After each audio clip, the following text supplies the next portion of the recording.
bossing, sa mga interesado po na maging part ng Green GSM, sa mga drivers natin dyan na naghahanap ng trabaho at pagkakakitaan, ito na po yung chance nyo, no? So ngayon hindi lang dito sa Metro Manila nag-hire ang Green GSM, and ngayon po andyan na rin ang Green GSM sa may Cebu at sa Davao. Kung interesado po kayo maging part o mag-apply bilang driver ng Green GSM, yung application form po nasa comment section, fill-upan nyo lang.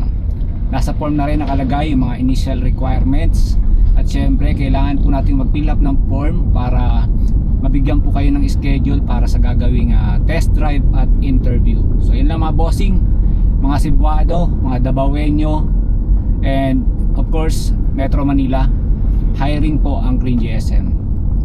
Sabihan naman ng mga tropa natin dyan na mga minamahal na basher, hiring kayo ng hiring.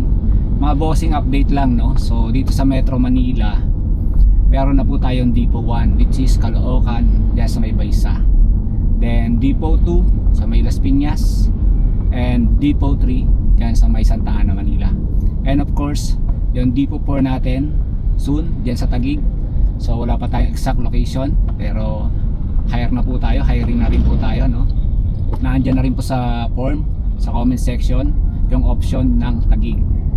Sa mga interesado po, especially dyan sa may part ng Taguig, so malapit na po sa inyo ang depot ng Green GSM. And of course sa mga taga Cebu and Davao, so fill up na rin po kayo. Andyan po yung option.